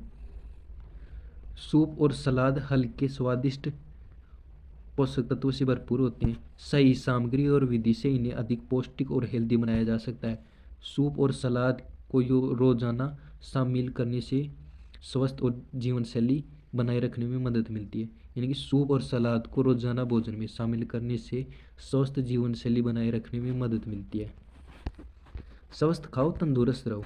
मिठाइयों की योजना और तैयारी। अब मिठाई बनाना सिखाएंगे आपको। चलो मिठाई बनाते हैं। मिठाइयाँ मैंने एक बार जलेबी बनाई थी। यूँ मान लो पता नहीं क्या ही बन गई, वो पकौड़ी बन गई। जलेबी बनाई थी और पकौड़ी बन गई। इसके बाद मैंने सोच लिया यार इसके बाद जलेबी तो नहीं बनाएंगे पर चलो मैं सिखा देता हूँ आपको कैसे बनाती है। मिठाइयाँ भारतीय भोजन का एक अहम हिस्सा होती हैं, जो त्योहार और विशेष अवसर और दैनिक जीवन में मिठास घोलती हैं। लेकिन स्वास्थ्य को ध्यान में रखते हुए हमें ऐसी मिठाइयाँ चुननी चाहिए जो स्वादिष्ट होने के साथ साथ पोषण से भरपूर है। हेल्थी और मिठाइयों की योजनाएं। हेल्थी मिठाइयों की योजनाएं। पहला देखते हैं अपन। पोषण में भरपूर मिठाइयाँ बनाने के लिए महत्वपूर्ण सिद्धांत। कम चीनी का उपयोग करें। चीनी की जगह गुड़, शहद और खजूर का इस्तेमाल करें। हेल्थी फैट का उपयोग करें। घी की बजाय नारियल का तेल, नट्स का पेस्ट डालें। घी हमारे स्वास्थ्य के लिए संतृप्त वसा में आता है, जो जम जाती है, फैट बढ़ाती है। इसलिए हमें नारियल का तेल और नट्स का पेस्ट डालना चाहिए। प्रोटीन और फाइबर बढ़ाएं। बेसन, मूंग की दाल और नट्स बीजों को शामिल करें। ताजे और सूखे फलों का उपयोग करें। यह मिठाइयों को नेचुरल और मिठास पोषण प्रदान करते हैं। हेल्थी मिठाइयाँ के प्रकार और उनकी तैयारी। इस पीपीटी के माध्यम से आपको अच्छे से समझ आ रहा होगा। मैंने बहुत मेहनत करके ये पीपीटी बनाई है। एक साइड मैंने मिठाइयों का नाम लिखा है, एक साइड उनकी सामग्री लिखी है, एक साइड उनकी विधि लिखी है, एक साइड उनके फायदे लिखे हैं। बेसन के लड्डू बनाने हैं मिठाइयों में, वैसे मतलब लड्डू बनाने लग जाना। बेसन चाहिएगा और घी चाहिएगा। गुड़ बादाम भी लेना। बेसन को घी में भूने, गुड़ मिलाकर लड्डू बनाना स्टार्ट कर दें और जमने पर खा लें। आयरन और प्रोटीन से भरपूर होते हैं। मूंग दाल का हलवा। अब मूंग दाल का हलवा बनाएं। चलो मिठाइयों में आते हैं हलवा। मूंग दाल चाहिएगी, घी चाहिएगा, दूध चाहिएगा और गुड़ चाहिएगा। मूंग दाल को भूनकर पकाएं। प्रोटीन और एनर्जी युक्त भोजन। सूखे मेवे के लड्डू। बादाम, अखरोट, खजूर और तिल ले लें। सभी को पीस कर लड्डू बना लें। हेल्थी फैट और फाइबर से भरपूर होता है। अब गाजर का हलवा या गाजर पाक बनाएगा।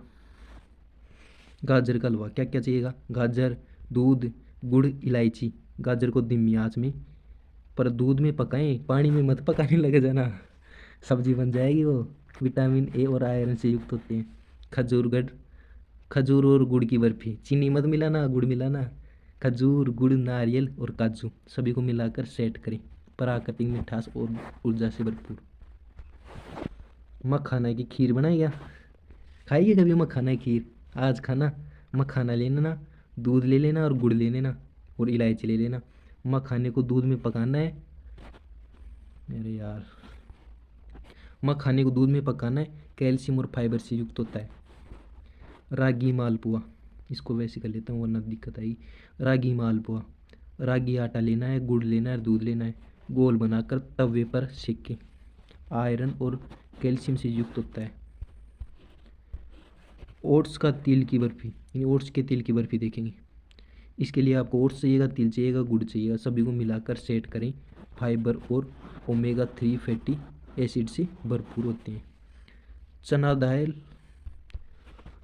चना दाल पायसम। इसके लिए आपको चना दाल चाहिएगी, नारियल चाहिएगा, दूध और गुड़ चाहिएगा। अपने हिसाब से नाम को ऐड कर लेना। जैसे आपको नाम याद नहीं आ रहे तो चना दाल का हलवा कर सकते हैं आप। चना दाल और नारियल को पकाएं, यानी चना दाल को नारियल के दूध में पकाएं। अब नारियल का भी दूध होता है, उसमें पकाना है चना दाल को। प्रोटीन और हेल्दी फैट से युक्त होता है। कद्दू का हलवा। कद्दू का हलवा कैसे बनाना है? कद्दू ले लेना, दूध ले लेना, गुड़ ले लेना और इलायची ले लेना। कद्दू को घी में पकाकर तैयार करें, विटामिन ए और फाइबर से युक्त। मिठाइयाँ बना रहे हैं तो गुड़ को लेना है और इलायची को भी ले लेना है, बाकी तो आप अपने हिसाब से याद करना पड़ेगा आपको। मिठाइयों को हेल्थी बनाने के लिए कौन कौन सी टिप्स हैं, है ना। हेल्थी बनाने के लिए मैदे के बजाय रागी, बाजरा, ज्वार और बेसन का प्रयोग करें।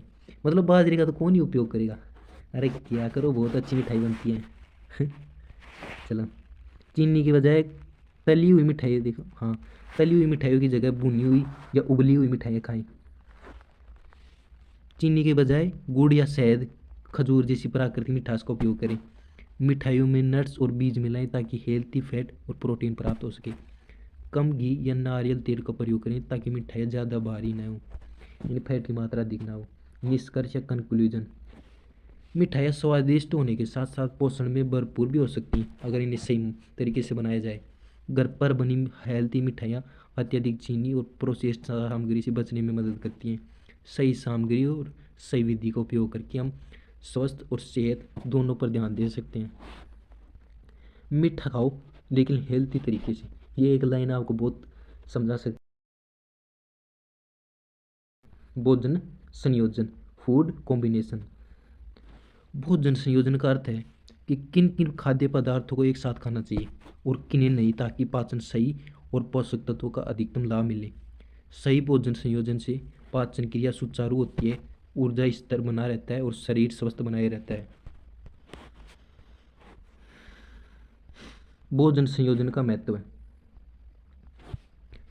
कौन सा खाना दूसरे खाने के साथ खाना चाहिए, कौन सा खाना दोनों को मिलाकर नहीं खाना चाहिए, किस किस का कॉम्बिनेशन अच्छा है, किस किस का कॉम्बिनेशन अच्छा नहीं है। ये अपन को क्या क्या महत्व प्रदान करता है, तो पाचन को आसान बनाता है, सही संयोजन से खाना जल्दी और सही तरीके से पचता है, पोषक तत्वों का अवशोषण बढ़ाता है, शरीर को अधिकतम पोषक तत्व प्रदान करता है, पेट की समस्याओं से बचाता है जैसे गैस, अपच, सूजन, एसिडिटी, इनसे राहत प्रदान करता है, ऊर्जा स्तर बनाए रखता है। सही भोजन संयोजन करने से शरीर को पोषण मिलता है, वजन संतुलित रखता है। सही भोजन संयोजन मोटापा और कमजोरियां नहीं आने देता। किन किन खाद्य पदार्थों को साथ खाना चाहिए, कार्बोहाइड्रेट और प्रोटीन, जिनमें दाल, रोटी, चावल और राजमा एक साथ खा सकते हैं, ऊर्जा और मांसपेशियों के लिए सहायक होता है इनके विकास में। कार्बोहाइड्रेट और हेल्थी फैट भी एक साथ खा सकते हैं, गेहूं की रोटी और देसी घी, ऊर्जा संतुलित बनाए रखता है। फाइबर प्लस प्रोटीन भी खा सकते हैं, जिसमें सलाद, पनीर और दाल, हरी सब्जियां खा सकते हैं, पाचन सुधारता है और संतुलित भोजन प्रदान करता है। विटामिन सी प्लस आयरन एक साथ खा सकते हैं, नींबू, पालक और आंवला और गुड़ एक साथ खा सकते हैं, आयरन का अवशोषण बढ़ाता है। कैल्शियम प्लस विटामिन भी एक साथ खा सकते हैं, कौन सी विटामिन डी, दूध प्लस धूप में बैठना, दही प्लस सूरजमुखी के बीज हड्डियों को मजबूत बनाता है। यानी गर्म सर्दियों में धूप में बैठकर दूध पिया करो आप, संयोजन हो जाएगा वह कॉम्बिनेशन फूड है, विटामिन डी और प्रोटीन एक साथ मिल जाएगा। Omega 3 fatty acid plus antioxidant, अलसी के बीज और अखरोट एक साथ खाना चाहिए, दिल और मस्तिष्क के लिए फायदेमंद होते हैं। किन किन खाद्य पदार्थों को एक साथ नहीं खाना चाहिए, किन किन का कॉम्बिनेशन नहीं होता, मतलब किन किन के बीच लड़ाई होती है ना। दूध और नमकीन चीज़ें मत खाया करो, दूध प्लस दही, दूध प्लस अचार मत खाया करो। मैं बहुत बार खाता हूँ, जब खीर बनती है तो मैं दही भी खा लेता हूँ, छाछ भी खा लेता हूँ। ये स्वास्थ्य के लिए हानिकारक होती है, पाचन में समस्या उत्पन्न करती है, गैस बनाती है। फल प्लस भोजन, खाने के साथ फल नहीं खाना चाहिए, सलाद खा सकते हैं, फल जल्दी पचते हैं लेकिन भोजन के साथ खाने से गैस और अपच हो सकती है। इन गैस की समस्या और अपाचन यानी पाचन में दुविधा हो सकती है। दूध प्लस मछली नहीं खानी चाहिए, त्वचा संबंधी समस्या और पाचन में कठिनाई होती है। तरबूज प्लस अन्य फल नहीं खाने चाहिए, तरबूज जल्दी बचता है लेकिन अन्य फलों को पचाने में समय लगता है। चाय कॉफ़ी प्लस आयरन युक्त भोजन नहीं खाना चाहिए, यानी कि चाय और पालक का पराठा एक साथ नहीं खाना चाहिए, ध्यान दे लेना। चाय कॉफ़ी आयरन के अवशोषण को कम कर देती है, यानी पालक से क्या प्रदान होता है, आपको प्राप्त होता है, पालक से आयरन प्राप्त होता है, चाय आयरन को कम कर देता है। क्या फ़ायदा पालक खाने का। कार्बोहाइड्रेट और प्रोटीन एक साथ नहीं खानी चाहिए, और ज़्यादा फैट की मात्रा भी नहीं होनी चाहिए, यानी पनीर बटर का मसाला और अन्य नॉन ये एक साथ नहीं खानी चाहिए। भारी भोजन में सुस्ती और अपचन की सुविधा, अपचन की समस्या, सुविधा तो क्या है, सही भोजन समायोजन के उदाहरण, संतुलित भोजन में कौन कौन से आते हैं और इनसे क्या क्या फायदे होते हैं। रोटी, सब्जी और दाल और दही, प्रोटीन, फाइबर, विटामिन और कैल्शियम का अच्छा स्रोत होते हैं। चावल, राजमा या चना, पूरा प्रोटीन और कार्बोहाइड्रेट का सही संतुलन। हरी सब्जियां, नींबू, आयरन का सही अवशोषण। दूध प्लस ड्राई फ्रूट्स ऊर्जा और पोषण बढ़ाता है। मूंगफली प्लस गुड़ खून की कमी दूर करते हैं। मैसूर की दाल प्लस चावल संपूर्ण एमिनो एसिड प्राप्त होता है। भोजन संयोजन को सुधारने के लिए टिप्स,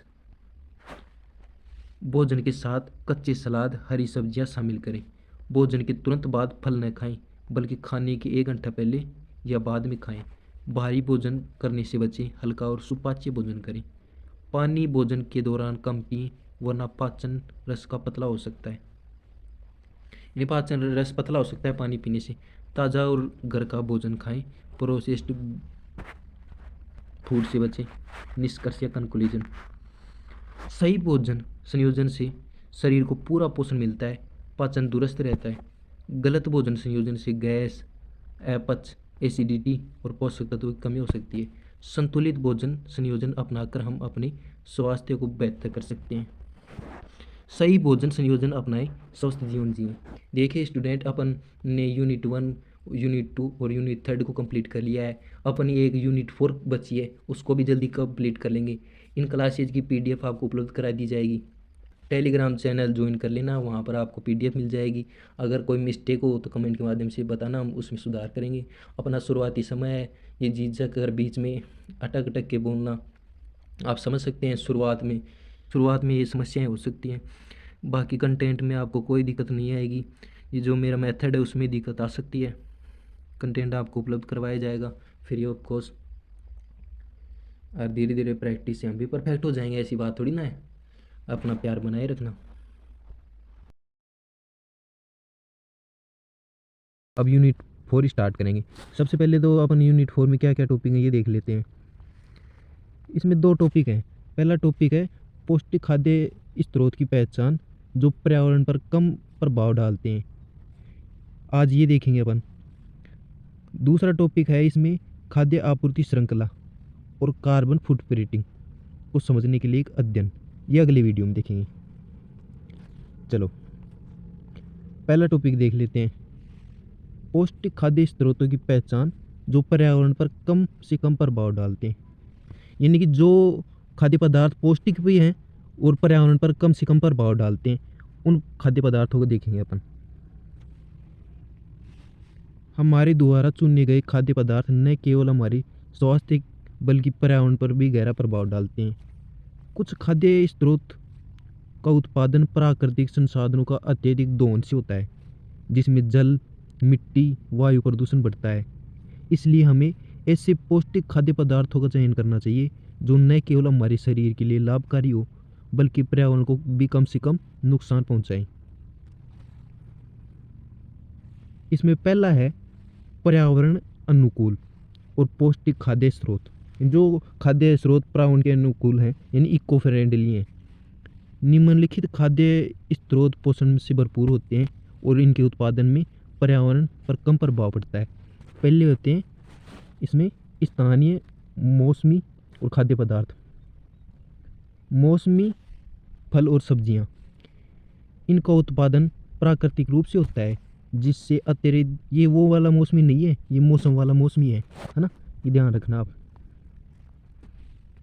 इनका उत्पादन प्राकृतिक रूप से होता है, जिससे अत्यधिक उर्वरक और कीटनाशकों की आवश्यकता नहीं होती। इनके लिए अधिक पानी और ऊर्जा की ज़रूरत नहीं होती, जिससे जल और ऊर्जा की बचत होती है। आयातित यानी कि इंपोर्टेड खाद्य पदार्थों की तुलना में इनके परिवहन में कम ईंधन खर्च होता है, जिससे कार्बन उत्सर्जन घटता है। उदाहरण के लिए देखें तो गर्मियों में आम, खरबूजा, तरबूज, लौकी और परवल। सर्दियों में गाजर, शलजम, फूल गोभी और हरे पत्तेदार सब्जियां। इनमें देखते हैं स्थानीय खाद्य पदार्थों का उपयोग। यह स्थानीय किसानों की मदद करता है और उनके आर्थिक विकास में योगदान होता है इनसे।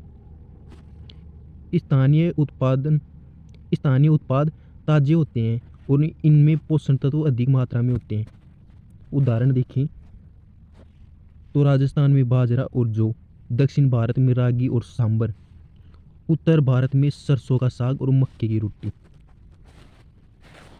ये इको फ्रेंडली भी होती हैं और आसानी से प्राप्त हो जाती हैं, इन्हें पर्यावरण को नुकसान नहीं पहुंचाती और पौष्टिक भी होती हैं। दूसरे देखते हैं, पहले तो मौसमी फल देख लिए, सब्जियां देख ली, अब दूसरे देख रहे हैं अपन साबुत अनाज और मिलेट्स। बाजरा, रागी, जौ, ज्वार जैसे मोटे अनाज ये गेहूँ और चावल की तुलना में कम पानी में उग जाते हैं। यानी गेहूँ और चावल को उत्पादन करने में अधिक पानी की आवश्यकता होती है। ये अधिक फाइबर, प्रोटीन और सूक्ष्म पोषक तत्वों से भरपूर होते हैं। रासायनिक उर्वरकों की कम आवश्यकता होती है, जिससे मिट्टी की गुणवत्ता बनी रहती है। उदाहरण देखें तो गेहूं और चावल की तुलना में बाजरा और रागी उगाने के लिए 50% तक कम पानी की ज़रूरत होती है। यानी अगर 100% पानी चाहिए गेहूं और चावल को, तो बाजरा रागी को तो केवल 50% चाहिए। मिलेट्स में ग्लूटेन नहीं होता, जिससे ये पाचन के लिए बेहतर होते हैं। अगली हैं दालें और फलियां, जिनमें है मूंग, मैसूर, अरहर, राजमा और छोले। प्रोटीन और फाइबर का बेहतरीन स्रोत हैं। इनकी खेती के दौरान मिट्टी में नाइट्रोजन संतुलन बना रहता है, जिससे उर्वरकों की जरूरत बहुत कम होती है।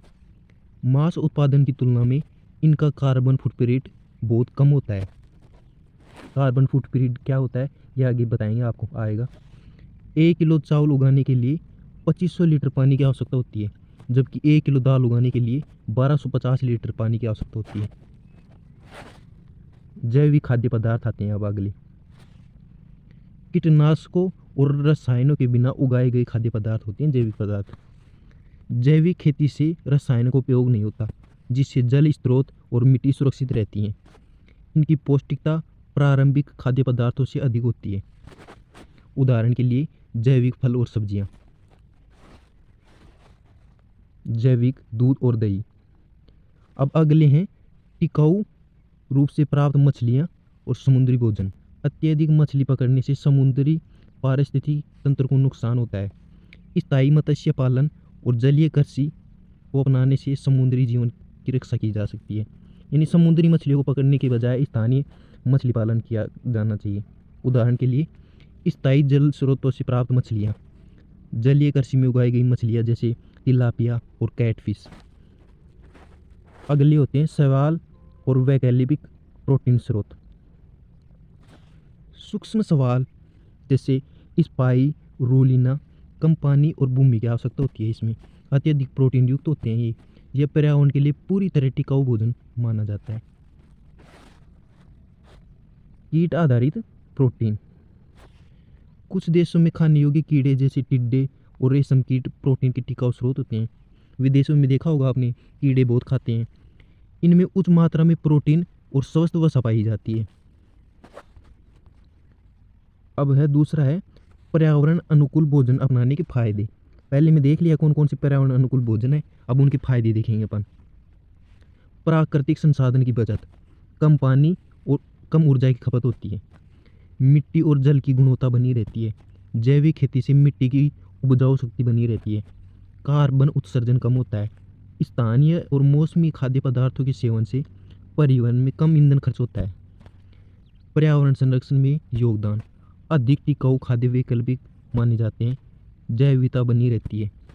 स्वास्थ्य में सुधार, बिना रसायन और कीटनाशकों के खाद्य पदार्थ स्वास्थ्य के लिए अधिक लाभकारी होते हैं। निष्कर्ष या कंक्लूजन, स्वस्थ भोजन और पर्यावरण संरक्षण के बीच गहरा संबंध है। टिकाऊ खाद्य स्रोत को अपनाने से हम न केवल अपने शरीर को पोषण दे सकते हैं, बल्कि प्राकृतिक संसाधनों की भी रक्षा कर सकते हैं। यदि हम स्थानीय, मौसमी, जैविक और कम संसाधन गहन खाद्य पदार्थों का चयन करते हैं, तो पर्यावरणीय स्थिरता में महत्वपूर्ण योगदान दे सकते हैं। स्वस्थ भोजन बराबर स्वस्थ पर्यावरण बराबर स्वस्थ जीवन। यानी कि स्वस्थ भोजन करने से स्वस्थ पर्यावरण बनेगा और स्वस्थ जीवन बनेगा। यूनिट 3 का पार्ट 1 देख लिया अपन ने। पार्ट 2 आएगा जिसके बाद अपना पूरा सिलेबस कंप्लीट हो जाएगा। बाद में आप मैराथन क्लास लाऊंगा, वन शॉट क्लास लाऊंगा सभी की, वो देखना, उसके माध्यम से रिवीजन करना और पीडीएफ को देखना अच्छे से। धन्यवाद। अगर वीडियो पसंद आ रहे हैं तो वीडियो को लाइक करना, चैनल को सब्सक्राइब करना। थैंक्स। आज क्या देखेंगे? खाद्य आपूर्ति श्रृंखला यानी कि फूड सप्लाई चेन और कार्बन फुटप्रिंट को समझने के लिए एक अध्ययन, ये टॉपिक है अपना। अब देखते हैं। इस विषय में हम समझेंगे कि हमारे भोजन की आपूर्ति कैसे होती है, इसका पर्यावरण पर क्या प्रभाव पड़ता है, खाद्य उत्पादन, प्रसंस्करण, परिवहन और उपभोग की पूरी प्रक्रिया में कार्बन उत्सर्जन होता है जो जलवायु परिवर्तन में योगदान देता है। इसलिए टिकाऊ खाद्य प्रणाली अपनाने से हम पर्यावरण पर प्रभाव को कम कर सकते हैं। अब ये देखते हैं खाद्य आपूर्ति श्रृंखला क्या है, फूड सप्लाई चेन क्या है। खाद्य आपूर्ति श्रृंखला उन सभी प्रक्रियाओं का समूह है जो भोजन को खेत से लेकर उपभोक्ता की थाली तक पहुंचाने में शामिल है। इसमें मुख्यतः 5 चरण होते हैं, यानी कि भोजन कहाँ से उत्पाद बनता है, भोजन कहाँ उगता है तो खेतों में, और खाते कहाँ हैं तो अपन थाली में। यानी कि जब भोजन खेत से लेकर थाली में आ गया, इस प्रक्रिया को खाद्य आपूर्ति श्रृंखला कहते हैं। इसमें 5 चरण होते हैं। पहला है उत्पादन। यह चरण खेती, पशुपालन, जलीय कृषि आदि को कवर करता है। इस चरण में मिट्टी, पानी, खाद, कीटनाशक और ऊर्जा की खपत होती है।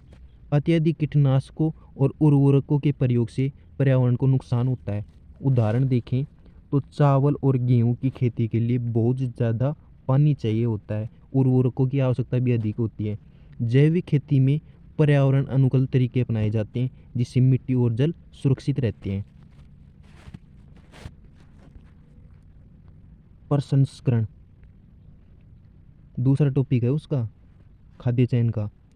खाद्य पदार्थों को संरक्षित करने और उनकी शेल्फ लाइफ बढ़ाने के लिए प्रसंस्करण किया जाता है।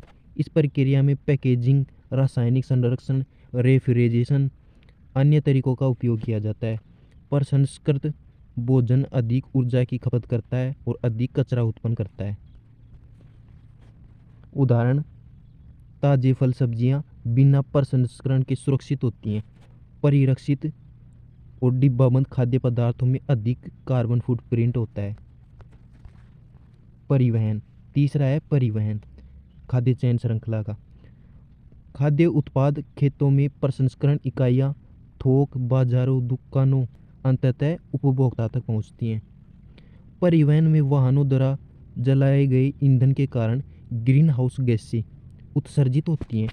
अधिक दूरी तय करने वाले खाद्य पदार्थों में कार्बन फुटप्रिंट अधिक होती है। उदाहरण के लिए स्थानीय रूप से उगाए गए फल सब्जियां कम दूरी तय करते हैं और पर्यावरण के लिए बेहतर होते हैं, जबकि विदेशों से आयातित खाद्य पदार्थों को हवाई या समुद्री मार्गों से लाया जाता है जिससे अधिक कार्बन उत्सर्जित होता है। अब इस श्रृंखला का डी भाग है खुदरा और वितरण। सुपरमार्केट, किराना स्टोर और ऑनलाइन प्लेटफॉर्म के माध्यम से खाद्य उत्पाद उपभोक्ता तक पहुंचता है। सुपरमार्केट, किराना स्टोर और ऑनलाइन प्लेटफॉर्म के माध्यम से खाद्य उत्पाद उपभोक्ता तक पहुंचता है। सुपरमार्केट में रखे गए खाद्य पदार्थों को ताज़ा बनाए रखने के लिए ऊर्जा गहन परिशीतन यानी कि रेफ्रिजरेटर का उपयोग किया जाता है। उदाहरण देखें तो स्थानीय किसानों से सीधे खरीदे गए उत्पादों में कार्बन फुटप्रिंट कम होती है। पैकेजिंग और रेफ्रिजरेशन वाले खाद्य उत्पादों में ऊर्जा की खपत अधिक होती है। अब इस श्रृंखला का डी है ई भाग है। इस श्रृंखला का ई भाग है उपभोग और अपशिष्ट। जब उपभोक्ता भोजन का उपयोग करता है तो कुछ मात्रा में खाद्य अपशिष्ट यानी फूड वेस्ट उत्पन्न होता है। बचे हुए भोजन और खराब हो चुके खाद्य पदार्थों का सही ढंग से निपटान करना जरूरी होता है। जैविक खाद और खाद्य अपशिष्ट पुनर्चक्रण टिकाऊ समाधान हो सकते हैं। उदाहरण देख लेते हैं अब। घरों और रेस्तरां से बचा हुआ भोजन अक्सर फेंक दिया जाता है, जिससे संसाधनों की बर्बादी होती है। खाद्य कचरे से मीथेन गैस उत्पन्न होती है, जो जलवायु परिवर्तन को बढ़ावा देती है। अब ये देख लेते हैं अपन कार्बन फुटप्रिंट। कार्बन फुटप्रिंट बहुत बार आ गया। कार्बन फुटप्रिंट क्या होता है ये देखते हैं। कार्बन फुटप्रिंट से तात्पर्य उन ग्रीन हाउस गैसों की कुल मात्रा से है जो किसी उत्पाद, प्रक्रिया या व्यक्ति द्वारा वातावरण में छोड़ी जाती हैं। यानी कार्बन फुटप्रिंट गैसें होती हैं। खाद्य उत्पादन से carbon dioxide, methane, nitrous oxide जैसी ग्रीन हाउस गैसें उत्सर्जित होती हैं। अधिक संसाधन गहन खाद्य पदार्थों जैसे मांस और डेयरी का कार्बन फुटप्रिंट अधिक होता है। यानी कौन कौन सी गैसें हैं? मीथेन, नाइट्रस, और ये सबसे ज़्यादा किस में होती हैं? मांस और डेयरी में। विभिन्न खाद्य पदार्थों का कार्बन फुटप्रिंट देख लेते हैं। एक साइड में तो खाद्य पदार्थ हैं और एक साइड में उनका फुटप्रिंट है, CO2 की मात्रा है किलोग्राम में। बीफ या गाय का मांस 60 kg CO2, भेड़ का मांस 24 kg CO2, paneer 21 kg CO2, चावल 4 kg CO2, गेहूँ 1600 ग्राम CO2, दाल 900 ग्राम CO2, सब्जियां 500 ग्राम CO2। निष्कर्ष, मांस और डेयरी उत्पाद कार्बन फुटप्रिंट सबसे अधिक होता है। इन मांस और डेयरी उत्पाद का कार्बन फुटप्रिंट है वो सबसे अधिक होता है, जबकि शाकाहारी आहार होते हैं ना, उनका फुटप्रिंट सबसे कम होता है। पर्यावरण पर प्रभाव बहुत कम डालते हैं ये। स्थानीय और मौसमी खाद्य पदार्थों का चयन करने से कार्बन उत्सर्जन घटता है। कार्बन फुटप्रिंट को कम करने के तरीके। पहला है स्थानीय और मौसमी खाद्य पदार्थ खाएं। इससे परिवहन में होने वाला कार्बन उत्सर्जन कम होता है। जैविक और प्राकृतिक खेती को अपनाएं। इससे रासायनिक उर्वरकों और कीटनाशकों का उपयोग कम होता है। संसाधित खाद्य पदार्थों का कम सेवन करें। इससे ऊर्जा और संसाधनों की खपत घटेगी। मांस और डेयरी उत्पादों की खपत घटाएं। शाकाहारी भोजन अपनाने में पर्यावरणीय प्रभाव कम होता है। खाद्य अपशिष्ट को कम करें। बचे हुए भोजन को संरक्षित करें या खाद बनाकर उपयोग करें, वरना इसमें मीथेन गैस जैसी उत्पन्न हो जाएगी, वो पर्यावरण के लिए हानिकारक है। अब कंक्लूजन देख लेते हैं। खाद्य आपूर्ति श्रृंखला में विभिन्न चरण होते हैं जिनका पर्यावरण पर प्रभाव पड़ता है। यदि हम समझदारी से खाद्य पदार्थों का चयन करते हैं और संसाधन गहन उत्पादों का उपयोग कम करते हैं तो हम कार्बन फुटप्रिंट को कम कर सकते हैं। स्थानीय, मौसमी और कम संसाधन गहन खाद्य पदार्थों का चयन करके हम अपने ग्रह की रक्षा कर सकते हैं। टिकाऊ भोजन अपनाएं और पर्यावरण को बचाएं। इसी के साथ अपना पूरा सिलेबस कंप्लीट हो गया। यूनिट 1, यूनिट 2, यूनिट 3 सभी कंप्लीट कर लिया। अब एक वन शॉट वीडियो आएगा जिसमें सभी यूनिट को कवर कर लिया जाएगा और वो अपना अंतिम वीडियो होगा, जिसके बाद आप अच्छे से तैयारी करके एग्ज़ाम दे के आना। वीडियो को अच्छे से पढ़ना, प्रैक्टिस करना, बार बार समझना चीज़ों को। धन्यवाद। और चैनल को सब्सक्राइब करना, वीडियो को लाइक करना। धन्यवाद। Take care. Bye bye student.